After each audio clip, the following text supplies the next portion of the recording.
Hi, everybody, and welcome to our spring season of Qigong. I teach Qigong, and I love to teach seasonally, which means every season there's a new protocol. There is certain organs that we focus on. There's certain emotionalities that we focus on. And by doing this, I feel like it keeps my practice fresh following the season. It keeps it fresh, it keeps it active, and I feel engaged also. Each season brings a new perspective. So we're in spring, and I think we all understand, what happens in spring. It is about new growth. It's about the bloom.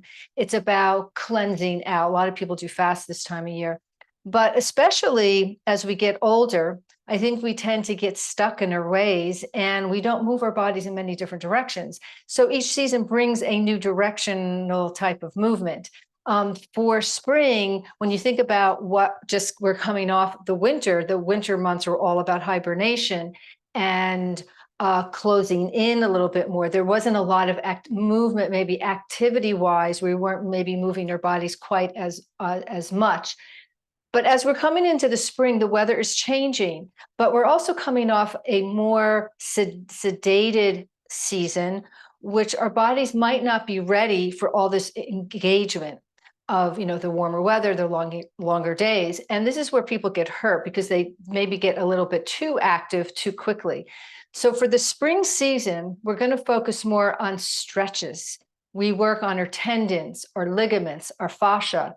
They're kind of like the riggings of a sailboat. When you think of a sailboat, you have to open up the sail, you have to open up the riggings, and a lot of it's rope. And if the rope is brittle and if the rope is dry, it's going to snap and you won't be able to open up that sail. So think of your body as this sail ready to open, but we're going to oil those ropes, we're going to stretch those ropes so we can get that full sail and that full bloom that we're all so encouraged to do this time of year. So I'm just going to show you some things to think about and also things that you can do on a regular basis. And that's the key, is doing something on a regular basis. Once a week will help, not much though.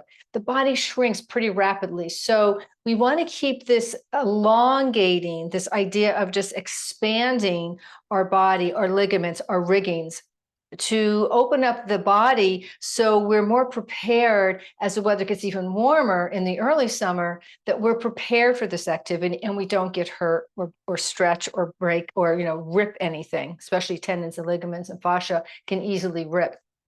The fascia is a web-like material, and it looks like, if you ever buy oranges and it comes in a weaving kind of material that holds the oranges together. That's what our fascia looks like. It's this weaving of collagen, especially. And when it gets brittle and when it gets dry, it rips. It can start to rip and shred. So this is what we're working on. We're working on that fascia material in the body, but we have to do it with more gentleness and ease and slowly. And you want to do it more often. You want to try to, really stretch this fascia-like material and the tendons and the ligaments that hold your bones in place, holds around the muscles. And the easiest way to do it is to do it throughout the day. So anytime you're at a kitchen sink, you can stretch. I really recommend to people to get a strap of some sort to remind yourself that you can use the strap to, work your arms. And also you could do your legs too if you're on the floor. But I'm just going to show you a couple of things that you can do easily throughout your day. So get a strap of some sort. You can use a tie. You can use, anything you have that would resemble a strap. So we'll come to standing. And a lot of the stuff you can also do, and also have a chair nearby, because we're going to need a chair for, or we're going to use it for our legs, from some stretching of the legs. So we're going to start with our strap in our arms, and you just kind of wrap it around your hands a little bit, and we're going to stretch it out. Try not to have your elbows bent too much unless you're having some difficulty with your shoulders. Also, as you're doing this, you're preparing your body to recognize where the decline happened during those winter months. You might recognize, oh my gosh, I'm so stiff, I didn't realize it. So these kinds of movements will help you to recognize, where you need some of this extra stretching, extra work. So take your strap apart, bring it above your head, and then notice if you can bring it behind you. Again, if you can't, that's perfectly fine. The most important thing is that you're recognizing that maybe you don't have the full mobility of your upper body that you maybe had, before the winter months. But we're just going to just move the arms forward and back with this strap. And then there's so many things you can do with the strap. We can also come from side to side, which are really nice side stretches. So as I was saying, we're typically creatures of habit, and we move in the same ways from day to day. And also even our exercise sometimes doesn't even get changed up. That's why I like seasonal teaching, because it changes every 10 to 12 weeks to really keep the body pliable and awake, and it wakens up the dormancy of some of these muscles that you haven't used in a while. So here we're going to move the body from side to side. We can also take the strap and we can do some rotation with the strap as well. I just heard a little popping in my back, so I'm kind of opening up my spine into this rotation direction. You can also go to the other direction, make sure you go to the other direction as well. And again, easy stuff. You can just break this up during the day. Maybe a few of these in the morning when you get up, then keep your strap on a counter somewhere to remind yourself to do this. And then just bringing one arm down and one arm up, one arm down and one arm up. So that's some really good rotation of the upper body, of the arms. And you can just start with this, just simply doing this. Now you can also take the strap and bring it together and then do a little twisting here as well. So you're just twisting the spine from side to side. So we're going to try to move our body forward and back, side to side, twisting, also figure 8, spiraling. These are all different directions of the spine that you want to keep moving on a daily basis. Then taking the strap behind you, you can do the same thing. When you take your strap behind you, you're going to squeeze your shoulder blades together and then move your arms away from your body. So that's a nice stretch also for the pectoral muscles, opening up the chest a little bit. So real simple. We'll just do that one more time. Up, over, and back. Again, recognizing where some of the decline has happened during those winter months. Bringing one arm up, one arm down.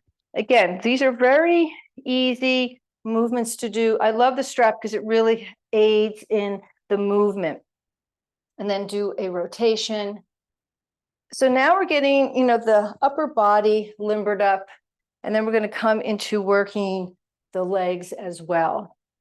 And then we can take the strap behind you, squeeze the shoulder blades together, move the arms away from your back, which is a nice stretch too for the front of the body, and then taking the strap in front of you, and then you can do a twisting flexion of the spine. So that is working the upper body. Then put that strap to the side, and then we're going to take our chair and bring the chair in front of you. And we'll do some cat dogs. You might have heard of cat dogs. They open into a back bend and into a forward flexion. Remember, we want to get the spine forward and back, side to side, and a twist. Bringing the palms of the hands on the chair. As you inhale, soften the knees. As you inhale, you arch the back, your head looks up. That is your dog's tilt. As you round the spine and exhale, you tuck the tailbone under, taking the chin to the chest. Opening up the back of the spine. And you just go from one to the other, just going back and forth, and gently back and forth. And you're just holding onto the chair or pressing your hands on the chair for support. You can also do this sitting, but since most of Qigong is mostly done standing, we'll do most of these postures today standing, just going back and forth. Now, keeping that chair nearby, again, we're going to do some lunges here. So bringing the hands back onto the chair. You're going to bend. I'm bending my left knee right now, and it's just touching the front of the chair just slightly. You're going to lift up your thigh, bend your back knee a little bit, and then lift your thigh towards the back of the hamstring. This is really going to stretch out the legs really nicely. But the back heel's off the floor because you want to get a stretch in your calf muscle in the back of the leg. And then we're going to take our hips back and you straighten the front leg. keeping that foot flat on the floor to open up the shin bone and open up your ankle. And you simply just go back and forth here a few times. Now, the next one, you're going to take your heel on the floor and take your toes up. And this will stretch a little bit deeper in your hamstring muscle. You'll feel that in that leg. And you just go back and forth a little bit in these stretches. Very easy. And then switching legs, taking the opposite leg forward, the knees just slightly touching the chair, bending that back leg again a little bit, and then straighten it, lift the thigh to the back of the hamstring, and that'll stretch that entire leg right through the heel. And then taking your hips back, keeping that front foot flat on the floor to open up that shin and the ankle, and then bending that knee again. Working at your own pace, remember, coming onto your heel, lift your front toes up, that'll stretch that hamstring. And you just go back and forth here. Again, there's simple movements. Again, try to do them at least once a day. Taking that back foot back into your downward facing dog, stretching the arms. You'll feel this through the backs of the legs as well. The backs of your back, your shoulders, keeping your head even with your arms and pulling back with the tailbone and lengthening with the crown of the head. And then slowly walk your feet to the chair. We're going to do a posture called chair. This will engage your thigh muscles and strengthen your legs. You're going to bend your knees slightly. As you're bending the knees, you're shifting the weight on your heels. That's where you want the weight, on your heels. And then if you want, reach those arms forward or leave a little support with the chair if you like. But you want to feel this is a really great toner for the glutes, for your hips, and for your legs overall. So chair. And then slowly come up, standing all the way up, stretch onto the toes, stretch those toes a few times, and then release. We're going to come into a full body stretch.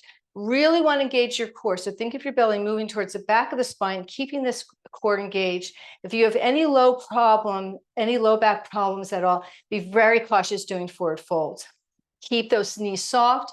And then we'll start to come forward. You're tipping the hips forward here. The sit bones are moving back. You're coming into a flat back. Hands are on the chair. You're going to lengthen through the tailbone and lengthen through the crown of the head. Now, if you want to go into a deeper stretch here, releasing the elbows and forearms on the chair, drop the head and the neck forward. And again, check in. Where does your body feel really tight? And recognize that, and knowing that you need to come back to stretch a little bit more during the day. Once a week's not enough, but a little bit goes a long way. Now, some of you might be able to reach your hands all the way to your feet, but again, only if that's comfortable. But we're feeling the stretch from the toes through the entire back body to the fingertips. That's where eventually you want to feel this full forward fold. Then slowly curl up, one vertebrae at a time, stacking each vertebrae on top of each other as you come back up to standing. Now, taking this chair in front of you again, we're going to work the inner and outer legs. We'll take so you can see me better, take the legs into a wide angle, and you're simply just going to bend one knee at a time. One knee at a time, feeling the inner thigh stretch, feeling the outer leg stretch, bending one knee. And as you're bending one knee, you want to feel the weight on the outer edge of the leg that's straight. And that'll engage that inner thigh a little bit more by that placement of your foot as you just go from side to side. Now, again, some of you might want to come into a wide angle forward fold and do it this way as well. It's really just going to depend on how your back is feeling. Again, note to self, are my inner thighs tight? Are the legs tight? And that might be an area, the riggings of the body needs to be focused on.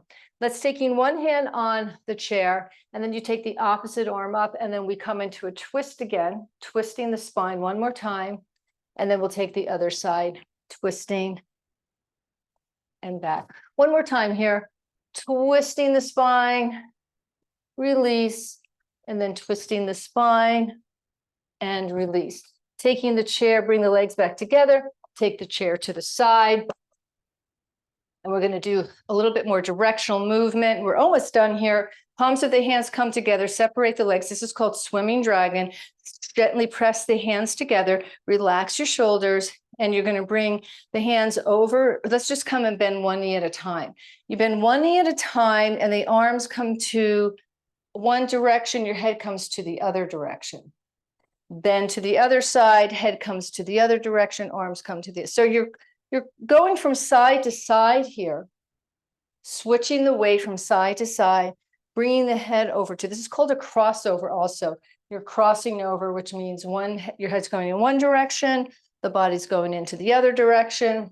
So this is directional movement. Now we're going to come into what's called swimming dragon. You take the arms down, lift them up. You're creating a figure eight. You're coming to the other side, bring it back up, and then come back down. Figure eight. So this is, again, considered directional movement. You're moving that spine. We want to keep that spine limber. We're going to keep the riggings of the tendons and the ligaments and the fascia limber, gently stretching it, getting some circulation to the movements, also create circulation. Bring the arms up overhead, going from side to side in what's called swimming dragon. So now you're creating more of a spiraling effect, directional movement. So in this short video, we move the spine forward and back. We move the spine side to side. We move the spine into a twist, into a figure eight, and into a spiral. And then work your way back up to standing, bringing the hands right to your belly. And you're just going to go from side to side. This is called bamboo in the wind, releasing any tightness or stiffness in the body. And just kind of feel that sway, releasing any tightness or gripping in your system, and then find your way back up to standing. And that's the short video. Try to do this as regular as you can, maybe break it up in segments to keep yourself ready for this next season of spring. Thank you so much for joining me. I try to post as much as I can, as often as I can. So check back, subscribe to my channel, and you'll get first notification of something new. Thank you so much, and namaste. And happy bloom.